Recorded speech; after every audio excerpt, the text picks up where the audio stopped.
Oh, the year it's been. I thought this morning, we might as well take a look at it because it's been an insane year. And the first thing that stands out is roughly, I'm not counting how many days off there might have been, roughly 131 days with hockey this year, which means roughly 235 days without hockey because it was a leap year, because of course it was. So pretty amazing that given the amount of days without, and I'm talking with the National Hockey League, that I'm still here and the channel's still here. So remarkable. And it's remarkable how quickly things changed. So we're going to take a look at the calendar year of 2020. I've done the season review of the 2019-2020 season already. It's more of an overview of the season and everything else around it. So January 1st, 2020 starts off with a bang. You get the Dallas win over Nashville at the Cotton Bowl in Dallas, 4-2. And things are looking up if you're a fan of Dallas at that point. Though Corey Perry gets thrown out of the game, he gets suspended, and Corey Perry had a really rough overall regular season with Dallas, and then in the playoffs, not so much. He was fine in the playoffs. February 15th, the LA Kings played against Colorado in the stadium game. That was at Falcon Stadium in Colorado Springs. The interesting thing with that, of course, is trying to get out of that venue, trying to get away from that venue, the vending situation, everything about that stadium game was kind of a nightmare for people that were there. And so, yeah, that was not one of the better remembered of the stadium games the NHL's had. And the jerseys are two of the least selling jerseys from a stadium game. So all around, all encapsulated as we could have thought this through a little better. And then March 11th. That was the last day of hockey before the pause. And it was bizarre because St. Louis and Anaheim had a game that was suspended February 11th due to Jay Bomeister's heart condition and him being emergency exited out of the game. And so that game's postponed till March 11th. And then March 12th, the NHL shut everything down. So St. Louis and Anaheim, they're in the same division this year. We're going to play each other a lot. Here's to hoping that we don't see another jinxed game or anything of that nature, because it was bizarre how that first, it gets suspended, and then you're moving games around, and then everything shuts down. So March 12th, everything shut down, and then May 22nd, the NHL announces, here's how we're going to bring things back. Here's the plan. We're going to have hubs. We need to figure this out. We're going to have hubs. But between March and May, there really wasn't much of anything. There wasn't a whole lot of news about anything from the NHL other than we were all waiting. This was something brand new that we'd never seen before, at least not in 100 years, where there is a pandemic going on and trying to figure out a way for things to work is difficult. Phase 2, though, after the return was announced on May 22nd, Phase 2 began June 8th. But here's the problem. They don't have a collective bargaining agreement. And this has been the reason why there were so many contracts that had really big signing bonuses attached to them. Now, players have gotten used to those signing bonuses. We'll see whether or not teams get rid of them or if players keep them. But they're nice because you get the money up front. You can just throw it in the bank. But that Phase 2 starting June 8th was good news that we had guys back on the ice. But July 10th, when they extended the CBA, that was great news. And of course, the collective bargaining agreement means that the flat cap is as flat as it's going to get for the next few years. And so there were some debates about that. There were some players who were pretty ticked off that we were still going to have escrow, and now there's talk of deferrals. And players were just overall, not very happy with losing money. But as 2020 has been for people, it's not a good look for billionaires or millionaires to complain a lot about losing money, right? So August 1st, the playoffs started, and September 8th, Tampa won the Stanley Cup. Now, what was really amazing about this is 24 teams that are in this playoffs to start with. And then we get to the official start of the first round of the playoffs after the play-in round is done. And then September 28th, you pare things down to a Stanley Cup champion. Remarkable, they got all of this done. 0 positive tests. And you give the Stanley Cup to the Tampa Bay Lightning, a team that had been knocking on the door for a while. Now, also what was going on during this time, August 10th, the Rangers won Phase 2 of the draft lottery. So the draft lottery, Phase 1 is held And then they say we'll have phase 2 after the play-in round is done if we need it. So if 3 of the 7 teams that missed the play-ins end up getting those top 3 spots, no harm, no foul, no big deal. So the Kings and Ottawa end up with 3 and 2. The problem is the number 1 draft pick goes to we don't know. And then they have the live draft lottery, and the Rangers win the draft lottery, meaning they drafted Lafreniere. And Lafreniere, of course, drafted October 6th. The October 6th and 7th draft held remotely. And it was bizarre. I don't think that happens again this year, but it could. We could end up with a situation where we're still holding a draft remotely. And it was a draft of spectacle in that this is considered to be one of the best first-round draft classes in recent history. We'll see whether or not that holds true and whether or not the overall depth in that draft ends up being as good as it's supposed to be. But it was good to have that draft going on because we had gone for so many months without hockey from March through to August. And so to have the draft, to have all of this going on, it gave you a sense of normalcy of things happening as they're supposed to. So that takes place. And then we go to free agency. And you'll notice that I'm not going in the order of the notes on the board. Apologies for that. Just I was writing all this stuff down as I looked it up. Of course, with free agency, Pietrangelo goes from St. Louis to the Vegas Golden Knights. Torrey Krug goes from Boston to St. Louis. So Krug is acquired in part because Pietrangelo has left. Markstrom goes from Vancouver to Calgary. Brody goes from Calgary to Toronto. Tanev goes from Vancouver to Calgary. Vancouver to Calgary was a common theme this year. Toffoli went from Vancouver to Montreal, which caused somewhat of a meltdown for some. Some of us not so much. Dadonov goes from Florida to Ottawa, and Duclair went from Ottawa to Florida to complete that trade, right?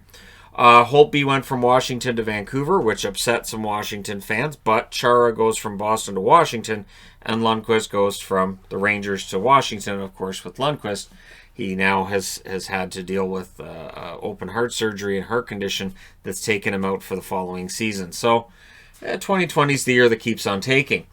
Your award winners from this season, Masterton went to Bobby Ryan. Bobby Ryan's this great story for the Ottawa Senators, and then he goes to Detroit. Bruce Cassidy wins the Adams Award for best coach in the league. He's still coaching the Bruins. Nathan McKinnon wins the Lady Byng Trophy. The Jim Gregory Award for GM goes to Lou Lamoriello, which, of course, the entire internet agreed with. And the internet agreed again on the Calder winner being Cale Makar. There wasn't a single, it should have been Quinn Hughes, there might have been one or two. Then the Hart and the Art Ross both went to Leon Draisaitl, who had an amazing season overall. The Norris Trophy goes to Yossi, and the Vezina went to Hellebuck. So Yossi winning the Norris Trophy upset some Caps fans who felt that it should have been Carlson, but again, that's the way these things go. Now, when we look at the trades that were made too, and this has to be ones that were made in the year of 2020, Tampa Bay adds Coleman on the 16th of February and then Goudreau on the 24th of February. And it solidified that bottom six and that middle six really for the Tampa Bay Lightning. And it meant that they were able to overcome not having Stamkos in their lineup for a majority of the playoffs, and they win their Stanley Cup. Now, Vegas, they added Martinez from the Kings on the 19th of February, and then they had Robin Lehner on the 24th. Now, Lehner, of course, becomes a storyline once we talk about the playoffs, because I want to end this off with the playoffs, because that's kind of the storylines that we're going to be looking at going into this season as well. But Lehner being acquired was big for Vegas. Kapanen on August 25th goes to Pittsburgh in a trade that sent a first-round draft pick to Toronto. And it'll be interesting to see how that works out for them. And, of course, they acquired Zucker in February as well. Nate Schmidt, October 12th, ends up in Vancouver because Vegas picked up Pietrangelo and they couldn't afford Schmidt's contract anymore. And Vegas, as I'm recording this, still likely looking at moving somebody out in order to help themselves out with the salary cap further. And, of course, Tampa Bay's cap issues were a large discussion as soon as that Stanley Cup was awarded because they had to sign Cirelli. They had to sign Chernak. They had to sign Sergachev. And how are they going to do that with the salary cap? And then, of course, Kucherov is going to be out for the whole regular season. and they traded some guys out. We'll see how things work out for Tampa this year, because it does look like they really sacrificed some depth. They won't be the first team to win a Stanley Cup and then watch as the roster kind of sort of gets gutted. And I say kind of sort of because it's not 100% gutted. It's not like they've lost everybody or anything, but it is significant, the pieces that they've lost, especially when you look at Kucherov not playing this year. And of course, December 20th, which was not that long ago, but in 2020 time, it's like 4 months. 4 months is like a week and a half. The league formally announced that a new season would be starting January 13th with modified divisions. The initial plan had been December 1st, where they said, all right, we're going to come back December 1st, and then they realized that's not going to happen. So they pushed it back to January 1st. And then they realized it's probably not going to happen either. So the plan is to start January 13th, and they've modified the divisions. It'll be all divisional matchups, and it'll be a 56-game season. So that's going to make things interesting in 2021, where we are now. Welcome, you've made it to 2021. And yeah, that league announcement was the second. It kind of felt like a bit of a miracle that they got that worked out. The first miracle being the CBA extension being signed. The first time that I've seen where we haven't had a lockout, where we haven't just seen this massive fight going on publicly and a lockout. But the CBA extension may have been made a little easier by what we've been going through since March. The economic downturn of everything means that shutting things down for a lockout, it looks bad for everybody, the players and the league. So again, and I've mentioned this, Gary Bettman does deserve credit for the fact that you navigate all this and you come out of it and you still got a league. So there you go. Now the playoffs were interesting in that number 5 seed Pittsburgh and number 12 seed Montreal going into this play-in round. There was no chance given to Montreal other than for Carey Price, and Montreal knocked him off in 3-1. Carolina swept the New York Rangers, a team that I thought was going to go through Carolina because the New York Rangers had handled Carolina just fine during the regular season. However, Carolina did sweep them. The New York Islanders took out Florida 3-1. Toronto lost to Columbus 3-2. Really, really exciting 5-game series, and Toronto ends up on the short end of it again. So Toronto makes some big changes in the offseason. Edmonton lost in 4 against Chicago, so another number 5 seed was out. Another team that should have been in that round of 16 was out.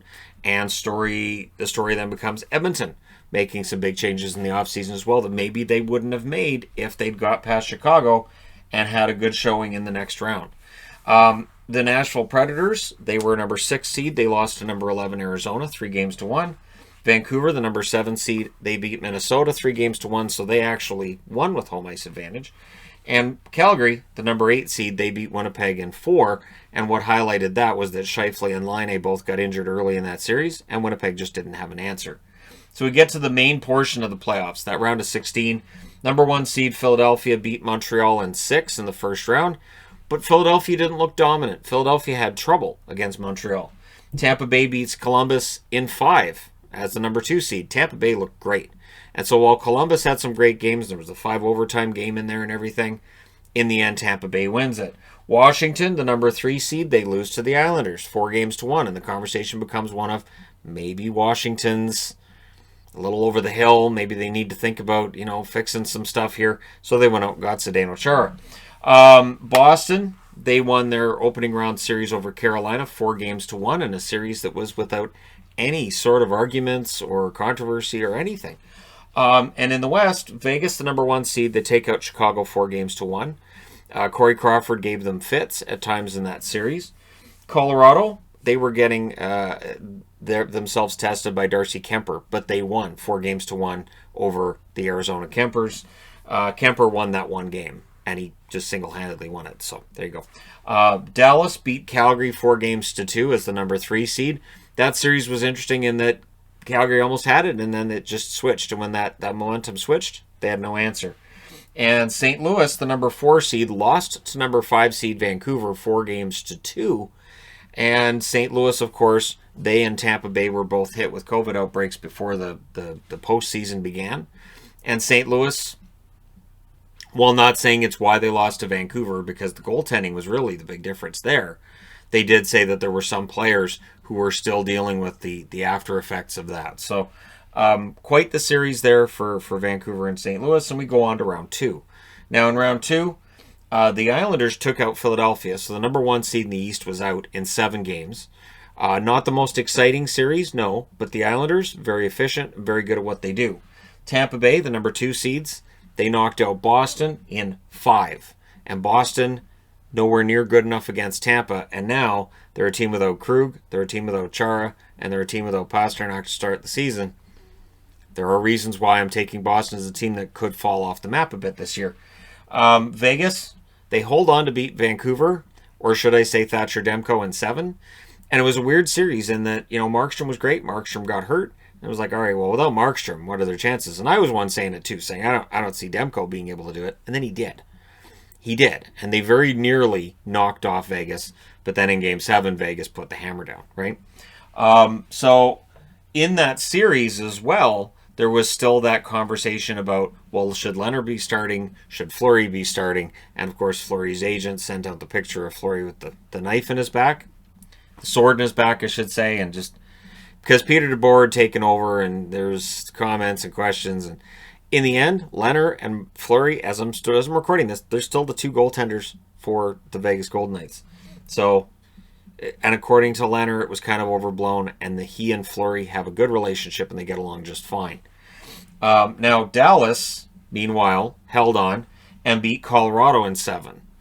Dallas beating Colorado was something that I didn't see coming, but then when Colorado lost their number 1 goaltender and their number 2 goaltender, and you're down to Michael Hutchinson, you're thinking, well, they should be able to, not so fast. Hutchinson ends up almost stealing this. And in the end, it just becomes a matter of there's only so many miracles that can be worked by Nathan MacKinnon. And Dallas did outlast Colorado, but that one was close. That was a very close series. So we go to the conference finals. Tampa Bay beat the Islanders in 6. I think that was the toughest challenge Tampa had. I think of those 4 rounds, I think their toughest challenge. I know Philadelphia extended them to 7. Or no, no, that was the Islanders. So, all these numbers on the board at the same time, right? Right. So, for the Islanders, I do think they were the toughest test for Tampa Bay. Tampa Bay wins against Columbus in 5. Tampa Bay won against Boston in 5. The Stanley Cup would go to 6, but I thought the Islanders series was closer. Now, for Dallas, they beat Vegas in 5. And what seemed to happen with Vegas was that it got into their heads. They were having trouble scoring against Vancouver. They had trouble scoring at times against Chicago as well. And I know people will say, oh, look at the scores of the series. No, I watched every game of that series. There were points where Vegas was having issues scoring all the way through. And it seemed to really reach a crescendo when they were playing against Dallas. I love Hudobin. Some of what happened in that series was Vegas not being able to get past themselves and psyching themselves out a bit. So Dallas ends up in the Stanley Cup final with an unlikely 5-game win over the Vegas Golden Knights, and then Dallas loses in the finals in 6. But once we reached the finals, it was pretty obvious Tampa Bay was a team on a mission. They weren't going to be denied, and like I said, September 28th, they were the Stanley Cup champions. It was a crazy year. It's now January 1st. This is normally where we have an outdoor game, the Winter Classic. That is not being played this year. The stadium game is also not being played this year, but they're looking at putting a couple of games in Lake Tahoe. There have been rumors about Lake Louise in Canada to give that old-fashioned outdoor hockey feel, even though we can't have fans in attendance like we normally would. And once we can, you'll be back to regular stadium games, which we're hoping we'll see in 2022. But hey, it was a year, right? So there you go. Let me know your thoughts in the comment section below as always. Don't forget to hit like and subscribe if you're browsing your way through. You just happened upon this video. Thank you guys so much for all your support throughout 2020, and I'm looking forward to 2021. I will talk to you again soon.